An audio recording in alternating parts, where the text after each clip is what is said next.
and opinions expressed in the following program are those of the program host and do not necessarily reflect or represent the views and opinions held by TCN TV Network Incorporated. Due to the social nature of this broadcasting channel, videos may contain content copyrighted by another entity or person. The TCN TV Network claims no rights to the said content. TCN TV Network cannot be held accountable for the copyrighted content. TCN TV Network is a messenger and sharer of information and strives to verify but cannot warrant the accuracy of copyrights or completeness of the information on this program.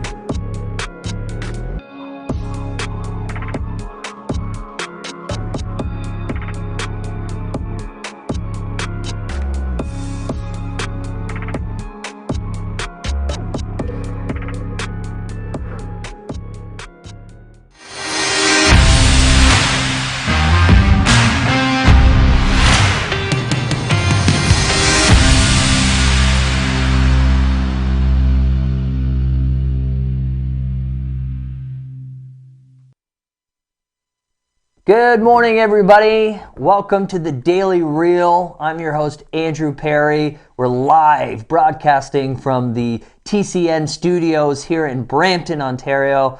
My guest today is Michael Samrah. Thank you very much, buddy, for coming on. I really appreciate it.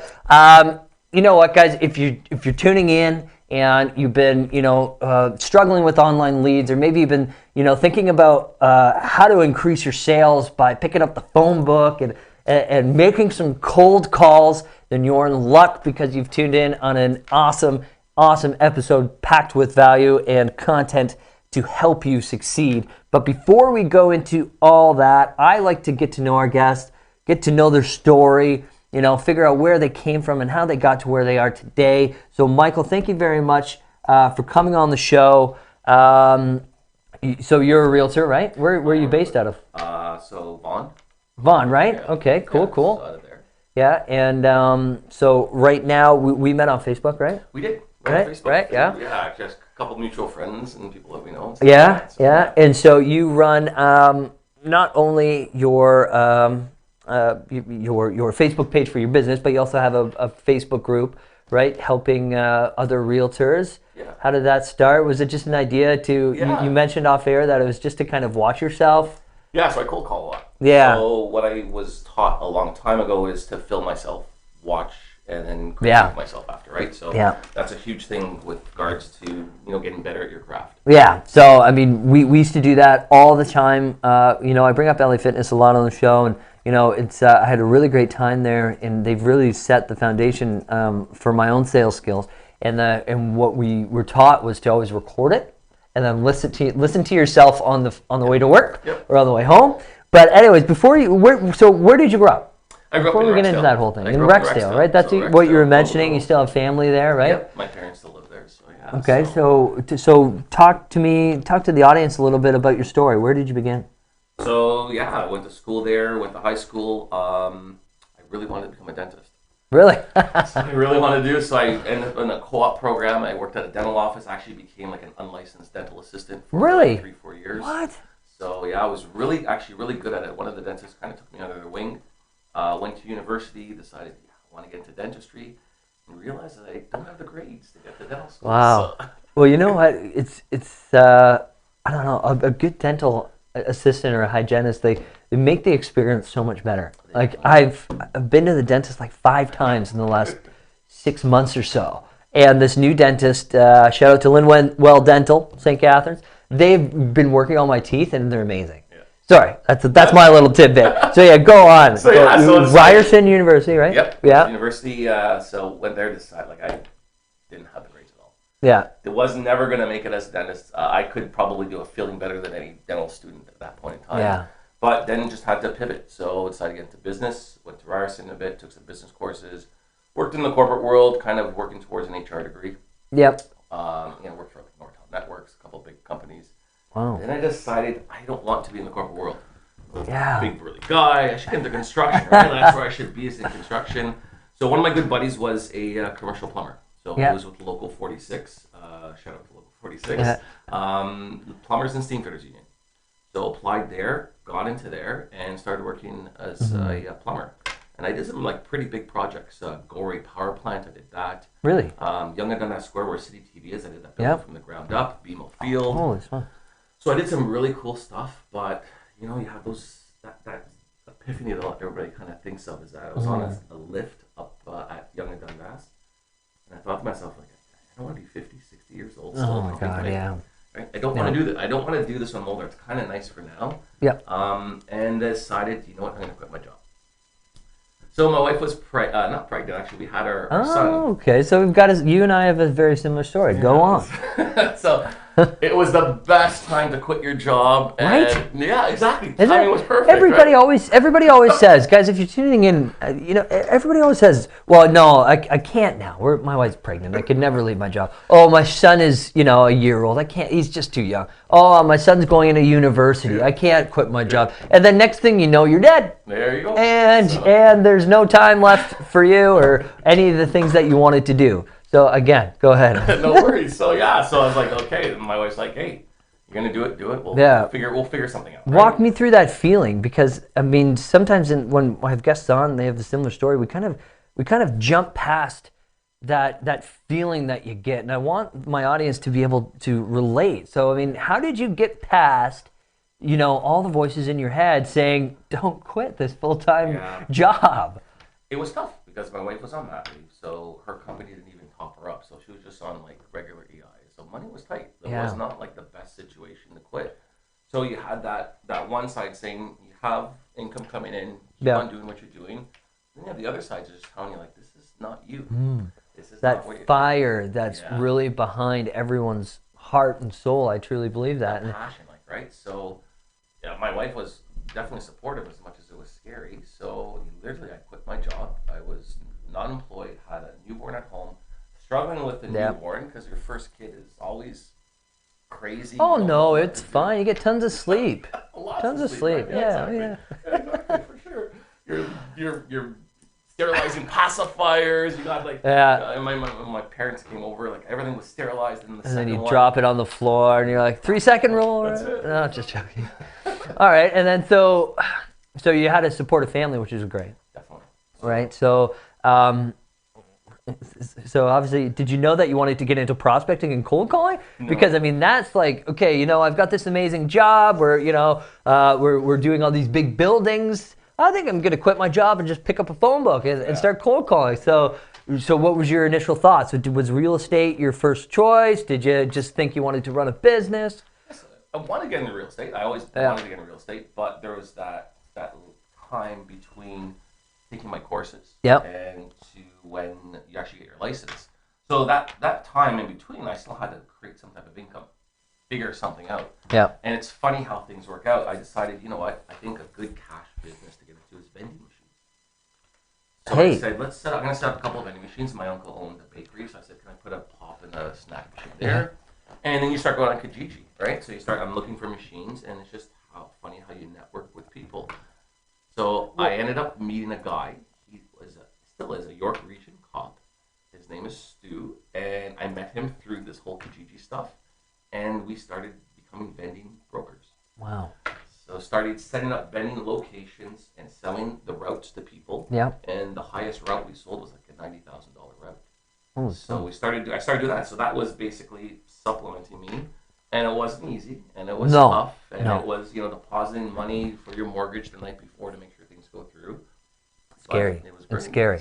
Well, you know what? It's funny you brought that up because actually not a lot, but I've had a few conversations with realtors who actually do that as an investment on the side, which is crazy to think about. Didn't think that the margins would be that big for something like that, right? But is that kind of how you got into cold calling from I mean, because that's a really tough business. What are you going to do, right? I mean, I guess you're calling mostly businesses, which is a little bit easier. Or you still got to get past the gatekeeper. You got to get past the gatekeeper. Got to get past the gatekeeper. Finding out, who owns the business. Can I put a machine in the business, or just going to knock on their door saying, "Listen, do you guys have a venue?" So that kind of, now that you look back at it, that kind of got me into where I am now. So is that kind of what you were doing to, like in between while you're doing your courses kind of thing? Yeah. So I mean, guys, look, there's always options, right? I mean, if you're watching this, you're listening to this, you're not really too sure what to do with your life, and you're too scared to make these decisions. I'm just telling you, there's always options. Like, did you ever think that, okay, well, eventually when I get my license, I'm going to school, I'm going to start selling vending machines? No, right? But you find certain things to make the dream work, right? We're going to take a quick break, and we're going to jump into how Michael got started in real estate and then the transition into doing the cold calls, and we'll go from there. We'll see you in a few.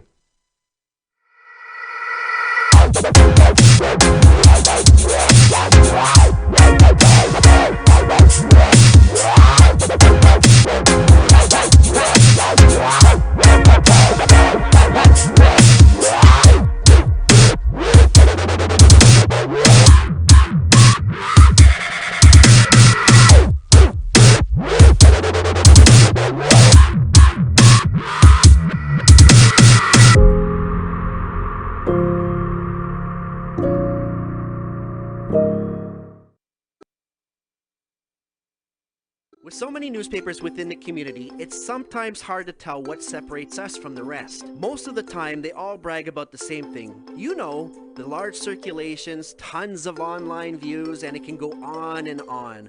But what really separates the Toronto Caribbean newspaper apart from everybody else? Well, it's simple. Our service. No, seriously. Hi, I'm Grant Browning, founder and CEO of the Toronto Caribbean newspaper. I have over 20 years of branding and marketing experience, and I've worked with countless companies and corporations to do one thing, and that is to raise their profits with their brand. With over 40 years of combined experience in branding and marketing, our amazing staff is fully prepared to sit down and figure out exactly what you need to stand out from your competitors. The reason why you don't see that anymore is because The ad is too powerful, bring too much people. So what are you waiting for? Give us a call today. We'll be happy to help. Hello everyone, my name is Jermaine Chambers, and I'm very excited to tell you about the newest political and current affairs program coming here to Brampton. It's called On Point. The first step of true reconciliation is learning more about one another. Join us on Tuesdays from 4 p.m. to 5 p.m. as we discuss all the issues. I will never forget the trust you put in me. Municipal, provincial, federal, and any issue of national importance, we will talk about on Point. So do join us.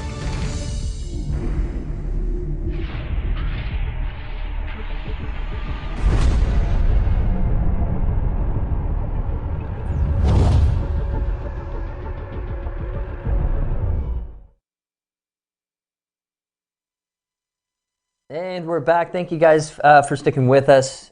With Michael Samrah from Get Sold. What is it? GetSold.ca? So is that like just your branding? My branding, yeah. I love it. I love it. And you know what? Because in a world with so much noise, simplicity wins. You know what I mean?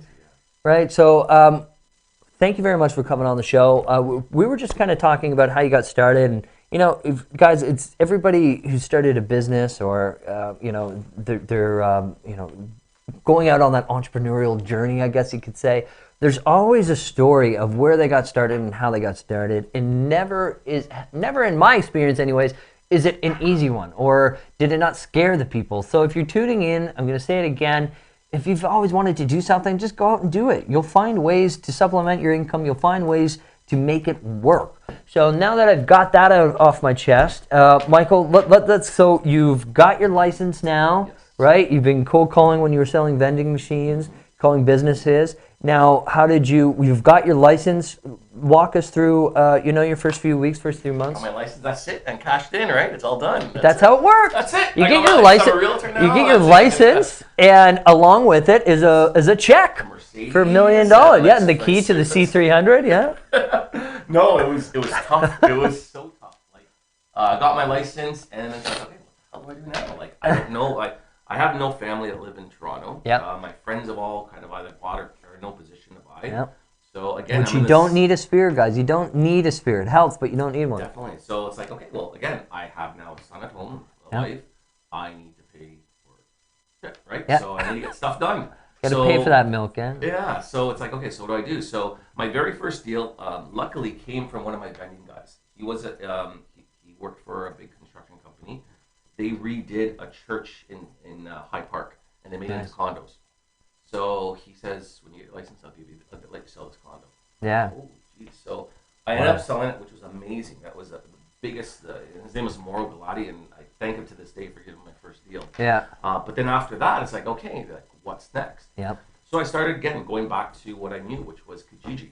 Right. And going through that and calling FSBOs, which are for sale by owners, people selling their houses, and just calling them up and pitching them. Oh. I would, like you said before, you worked late at night. I was like up till midnight emailing people off Kijiji. Yeah. Kijiji actually kicked me out saying I reached my maximum emails.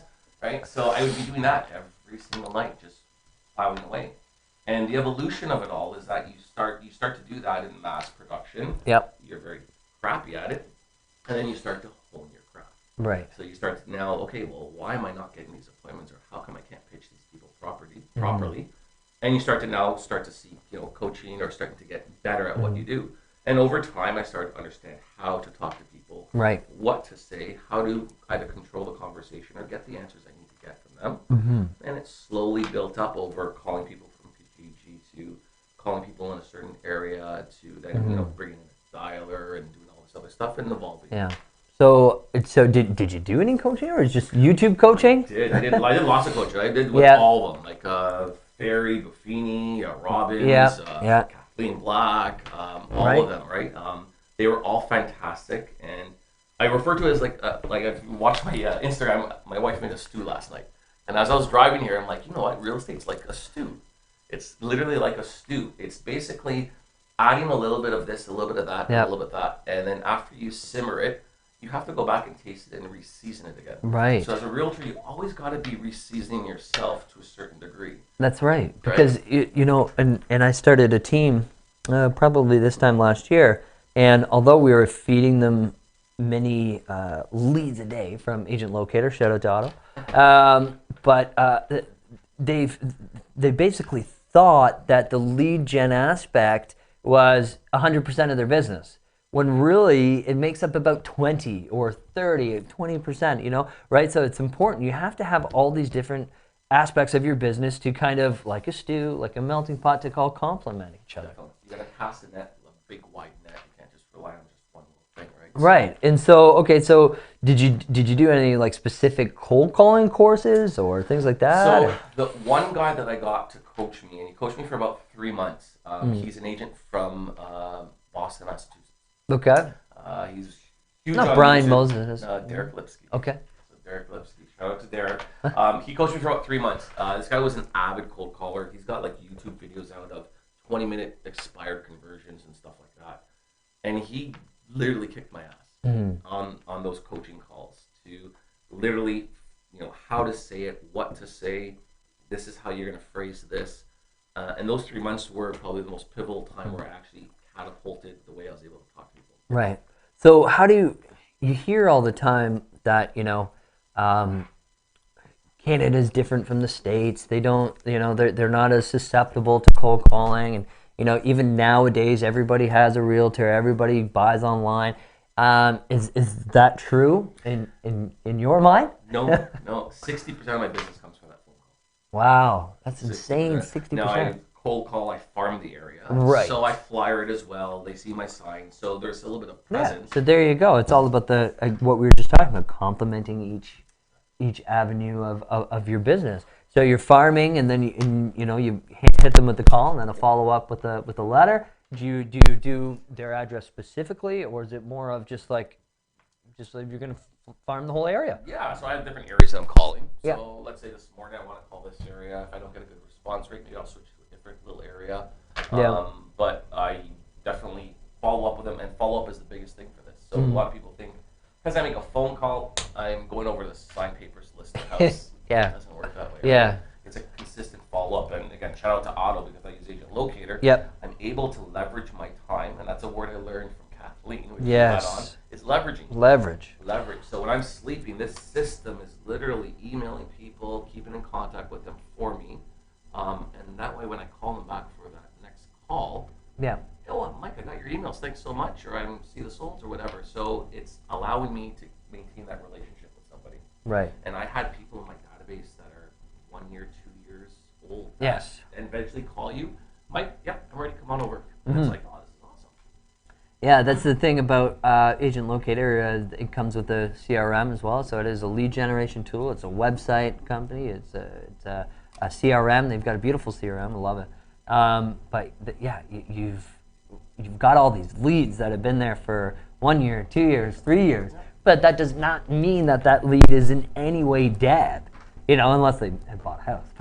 Then you can schedule them for the next 3 to 4 years. But they're not dead, and they're a great use. So what's kind of your specialty? What do you like to do? I mean, do you like to leverage off the lead gen? You do the lead gen? Are you thinking about it? I had or you just before, utilize I'm it? actually getting back into it again. Okay. So I'm ramping that back up again. So what do you prefer to do? Do you like the cold calling better? Yeah, I love the cold calling. I know my metrics. Yep. So what gets measured gets improved. Exactly. So 100 phone calls I make, yep. I will actually talk to 20 people.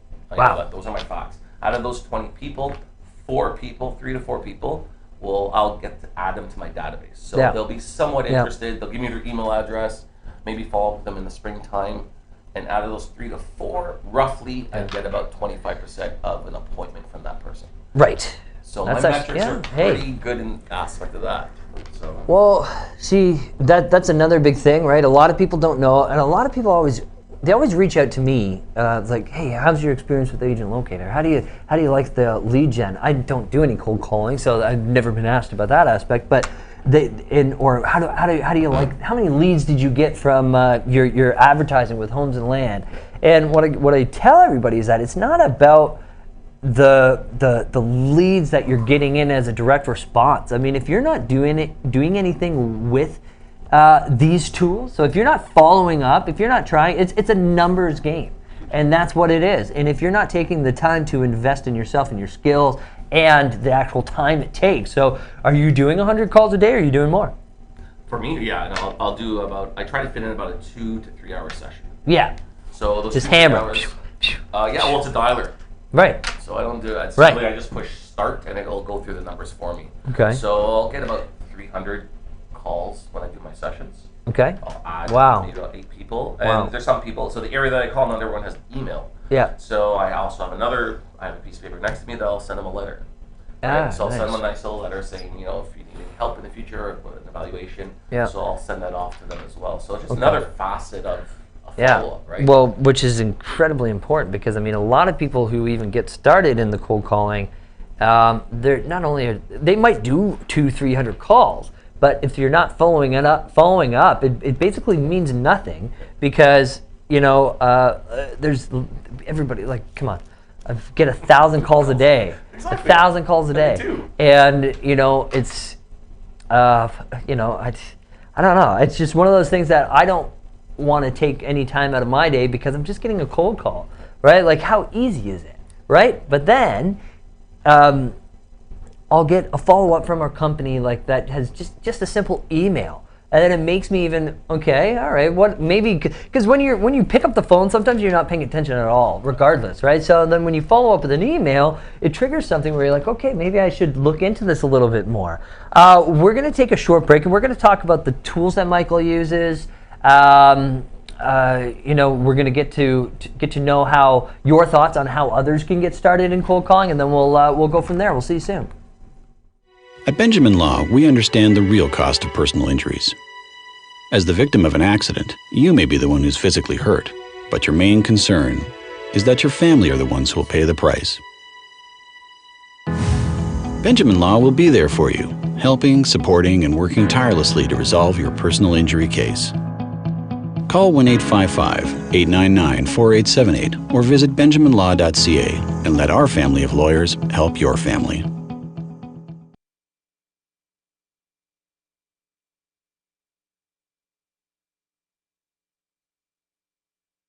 With so many newspapers within the community, it's sometimes hard to tell what separates us from the rest. Most of the time, they all brag about the same thing. The large circulations, tons of online views, and it can go on and on. But what really separates the Toronto Caribbean newspaper apart from everybody else? Well, it's simple. Our service. No, seriously. Hi, I'm Grant Browning, founder and CEO of the Toronto Caribbean newspaper. I have over 20 years of branding and marketing experience, and I've worked with countless companies and corporations to do one thing, and that is to raise their profits with their brand. With over 40 years of combined experience in branding and marketing, our amazing staff is fully prepared to sit down and figure out exactly what you need to stand out from your competitors. The reason why you don't see that anymore is because The ad is too powerful, bring too much people. So what are you waiting for? Give us a call today. We'll be happy to help. Okay, and we are back. Just wanted to give a quick shout out to Stuart Sinclair, who's tuning in today. Says Mike is awesome. My office. That's amazing. Scott Gallagher's on, a friend of mine. Thanks for tuning in, buddy. We really appreciate it. So where we left off, we were talking about all these different tools that Michael uses. Like how you use them all together when you're making these calls. You call, you follow up an email, letter. That's great. So what are some of the other tools that you're using? So we've heard of a Mojo Dialer, right? So what's that all about? So that's an automatic dialer. It has a triple dialer, so it has 3 numbers that'll call at the same time to help me go through numbers quickly. Yeah. So as soon as the call drops, it moves on to the other one, or if somebody answers, it cuts them off and goes. Yeah, so I've been using that right from the beginning. Yeah. I've tried many others. Yeah. That one seemed to be the best so far. So that's my personal opinion. Okay. Is it I guess you got your headset on and everything. I got my headset yeah? on. I got the dialer, and the thing is with this dialer is that when I start dialing, when somebody picks up, I can actually go and see the street view of their house. What?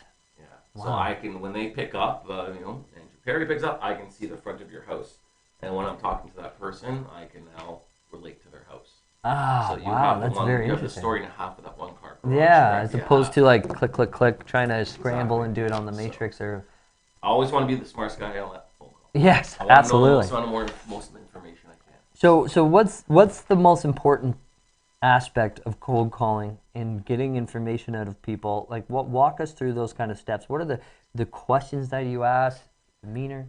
So it's a conversation. Yeah. It's literally, am I pitching them?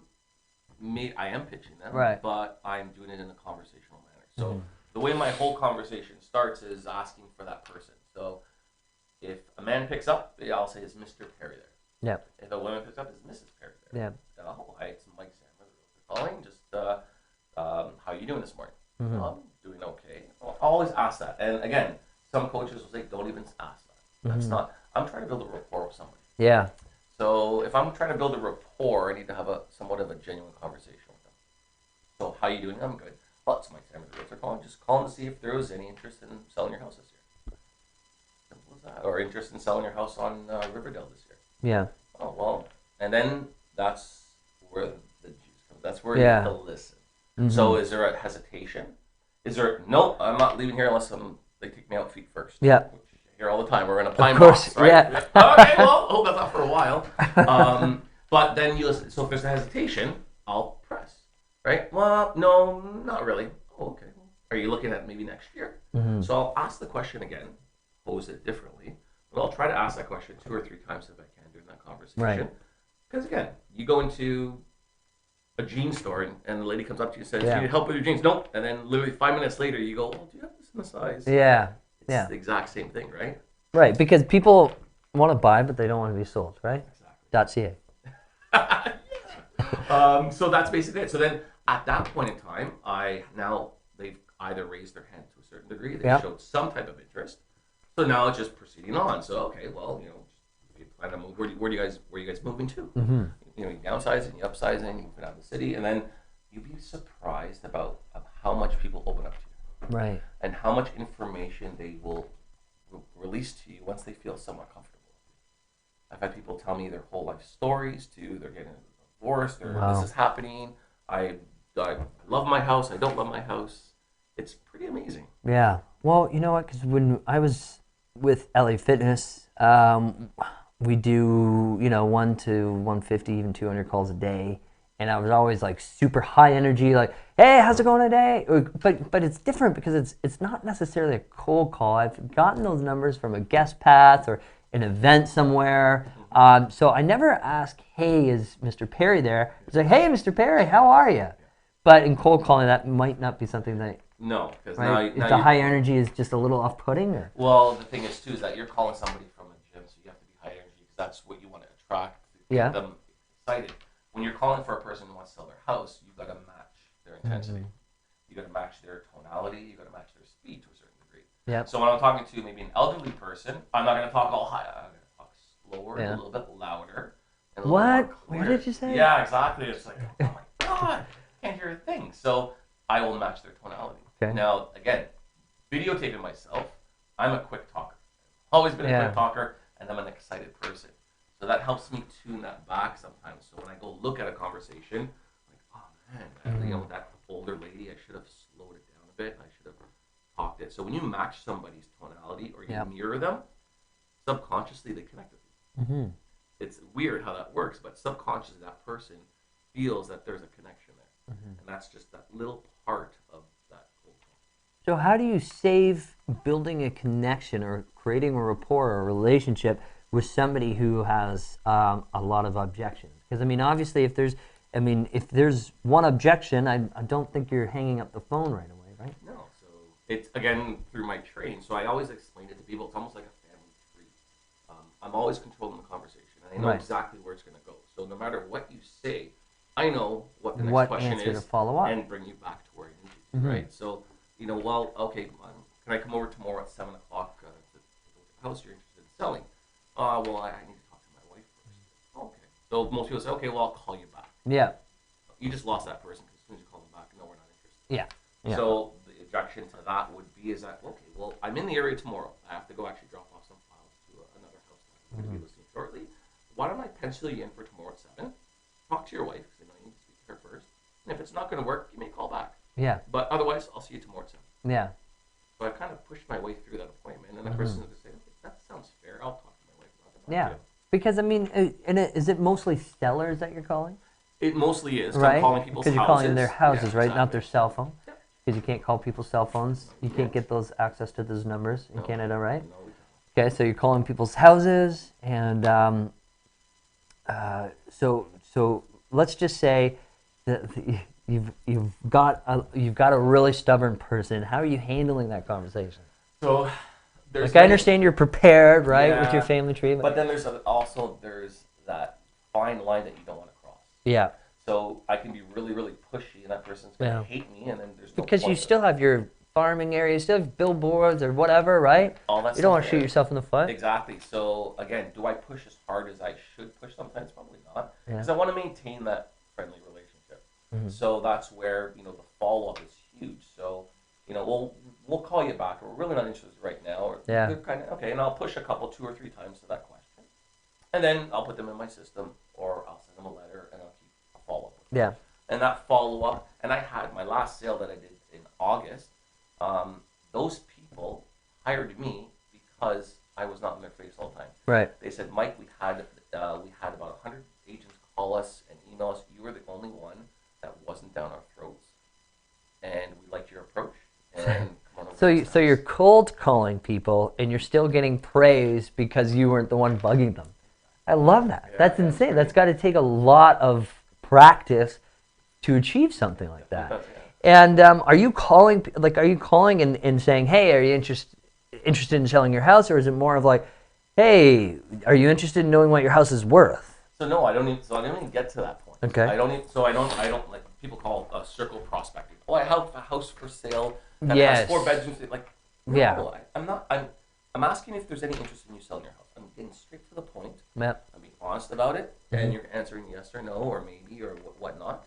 And then give me the opportunity to prove that I'm the best person to sell your house. Give me the opportunity to show you that I can put the most amount of money in your pocket again. Yeah. And if you feel I can't, we shake hands, and I leave, and you can hire somebody else. No big deal. So is it a lot of people are accepting the appointment because maybe they just have that, okay, you know what, hey, why not? Might as well get my house appraised or opinion of value or something, Again, right? yeah, so there's some coaching that will say if that person's not ready to sign that day, you don't go to the appointment. Yeah. There's a lot of coaching practices that say that, right? If I come over tonight, are you willing to sign the paperwork, et cetera, et cetera? So we have to look at, again, the whole picture. I'm farming an area. So I have an opportunity to go in that person's house. Yep. Whether they're ready to sign today or not, it's about establishing a relationship. Right. And I do that a lot. So there's different ways that I farm. And some of it was we did an article in the paper. And a lot of it was like, we don't necessarily need a for sale sign.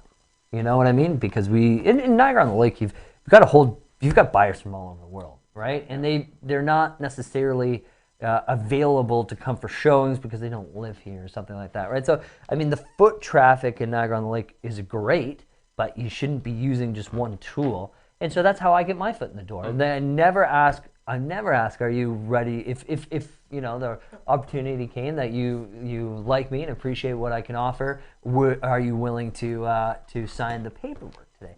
I never ask that because I just, you know what? Let me get in the door and we'll go from there, right? So I guess it's a combination of not only do you need to learn how to handle objections over the phone, but then you need to also do it in person, right? Or you just kind of, no problem, let's just build this relationship. Or are you still, handling objections at the actual appointment? If I need to, yeah. Yeah. So there was one house that I did that they said, sure, we're interviewing other agents, so we'll let you know tomorrow, whatever happens to be. We have some more people coming tomorrow. So this is one of the things I learned. Okay, I understand you want to hire other agents. Yep. For the fact of, fast tracking things, let's sign the paperwork now. Mm-hmm. Interview those other agents. If you feel that after you talk to them that I'm not the right agent, just rip up the paperwork and we're done. Yeah. Okay, no problem. They signed the paper. They said, can we have a few minutes? I went back in. Yeah. Said, let me go outside and make a few phone calls. You guys discuss it. Let's sign it now. And then, if you don't want to use me, we rip it up and we go. Interesting. They called me 2 days later. Right. Okay, Mike, we're ready to list. Oh, you met with the other agents? No. We never Yeah, that's how it goes, eh? Right. And it's just even having that little bit of confidence to, and sometimes even the confidence is how you overcome the objections. We're going to take our last break for the show. We'll see you guys in just a couple of minutes.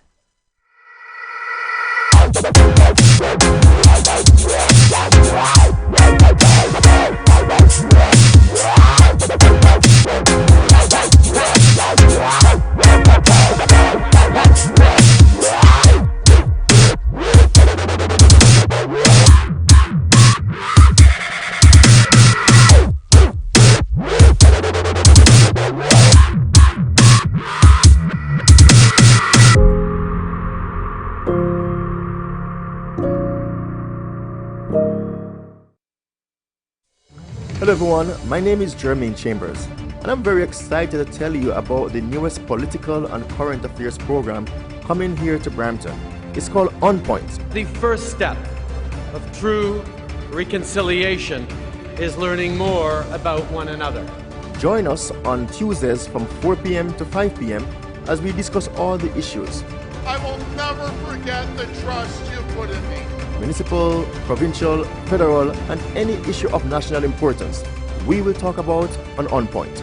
So do join us.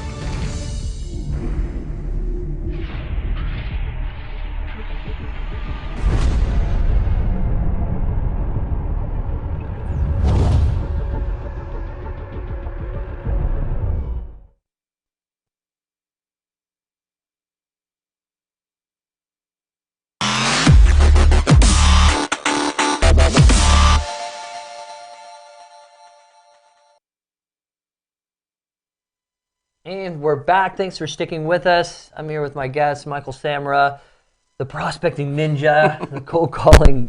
Do you have any other given names? I don't think we can name it. That's fine. Okay, so we're talking about cold calling today. We're talking about, the tools that you need. And, Michael was kind enough to explain, how you can, different tools that you can use to, be successful in that regard. So I know you guys all think cold calling is glamorous, but sometimes it doesn't turn out as well as we hope, right? So we got a quick little clip we're going to play for you here.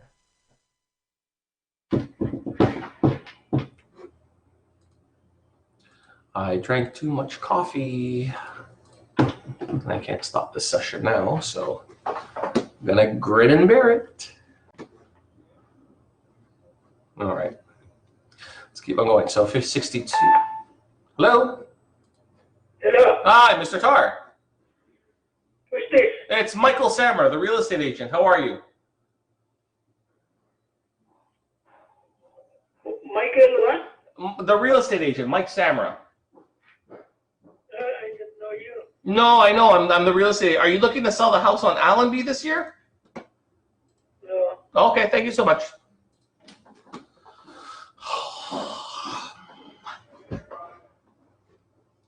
Let me shut my door. I don't think people like being in my proximity when I'm calling because I'm loud. So, oh well. Hello. Hello. Hi, Mrs. Murray. Yeah. It's Michael Samrah, the real estate agent, calling. How are you? Beg your pardon? It's Michael Samrah, the realtor, calling. How are you? What do you call? What realtor is calling me? My name is Michael Samrah. I'm from Remax. I was calling to see if you were looking to sell the house on Allenby. I am not selling my house. Okay, well, Have a wonderful day. Ms. Murray, Thank you. I'm going to be giving away pumpkins Yeah. I'm giving away pumpkins next month at the I arena. don't want anything from you. I Oh. am not selling my house. I'm not asking you if you're If it selling. is somebody else, but are you listening to me? Yeah, I'm listening. I have bad experience with realtor from Remax. Do you know a man named Mike McNichols? He robbed me of $10,000 from Remax. Take my $10,000 and buy the home. I don't want to talk to no realtor from Remax. I totally understand that. All I'm saying is that Thank you very much. I'm just giving. Thank you very much. Get off my phone. If Remax is the only realtor, I'll give away this house. I'll never ask anybody from Remax to buy. I totally understand that. I'm just Have offering. a wonderful day. I'm giving away pumpkins next month. I'm just saying, if you wanted to come by, if you wanted to. I said 1996. He robbed me of $10,000. You should be suing him. You should be suing him. I was going to buy. He robbed me of $10,000. Get off my phone. As long as you work for Remax, all of your thief and liars. Have a wonderful day. Well, you should be suing him, Mrs. Murray. I guess not. That was exciting. Okay, so as I mentioned into the lead way, cold calling isn't always that glamorous, right? So for the people watching this, like how do you get over something like that? Sometimes you just laugh about it. Like if you look past that, just Yeah. kind of laughing it off. It's not against me. It's just she had a bad experience. So Right. Sometimes very rarely do I ever get a really bad, Right. someone that's really bad. Sometimes it happens. I'll take a break. I'll pause it. I'll go grab a coffee and need some time to breathe through. But at the end of the day, it's not me that they're upset with. It's whoever else. Because I know I'm just literally just trying to help them out. Yeah. I'm a friendly call, and it's not really. Yeah. My intention is not really bad in that sense. All right. So for those that are looking to get started in cold calling, what's the best way? Because you hear of ISAs and you hear of other ways that you can leverage off.